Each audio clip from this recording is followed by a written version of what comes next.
is Kate, and this is my presentation on crime, deviance, and delinquency. So to begin, prior to the 1970s, society had a view on crime that focused on rehabilitation of criminals. So while they were in jail and after being in jail, they focused on rehabilitating them into society and steering them away from things such as gangs and criminal behavior.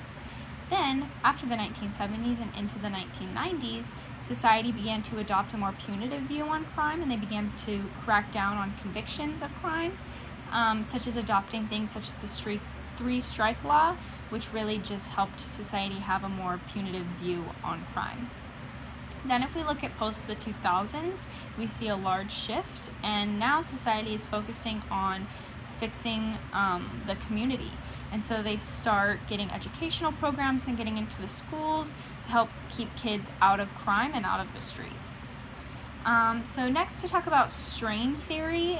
Strain theory is really present in that 2000s view of crime because it basically advocates that crime and criminal behavior is a result of the environment that society has built.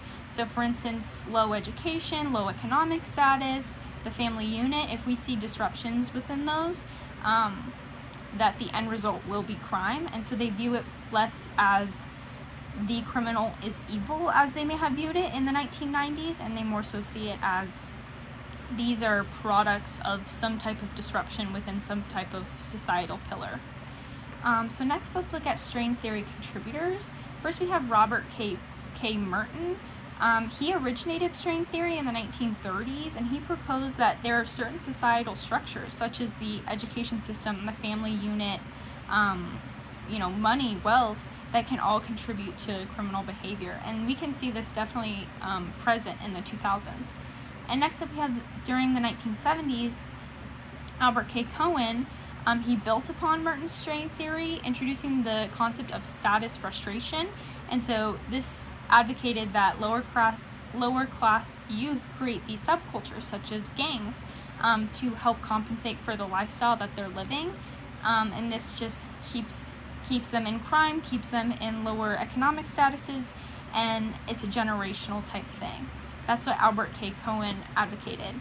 And then we see in the 1980s, Richard Cloward, he integrated Merton's theories, and he introduced the idea of differential opportunity structures, and he examined different types of wealth statuses and how those affect the generations, and how different political statuses, such as the drug and sex trade, how that all affects affects crime in our youth.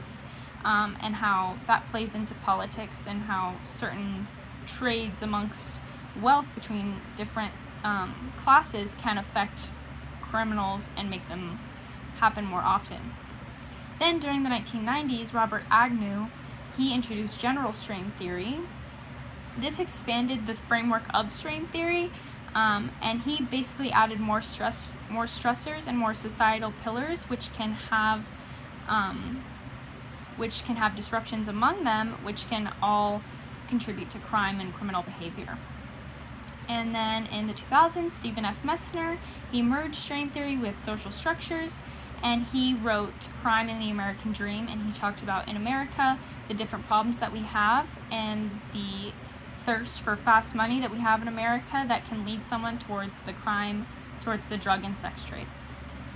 And then lastly, in the 2010s, Robert J. Sampson and John H. Laub, they both integrated strain theory into life course criminology in their book Shared Beginnings, Divergent Lives. So this explained how early experiences of strain can shape individuals' unique psychological perspectives. So he took a neurological, psychological perspective on strain theory.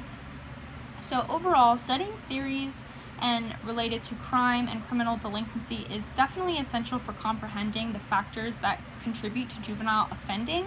It's really important that we examine these because crime is not a one cut and dry type thing. It's definitely something that does not come from an evil heart. It's something that comes from your experiences, your socioeconomic status.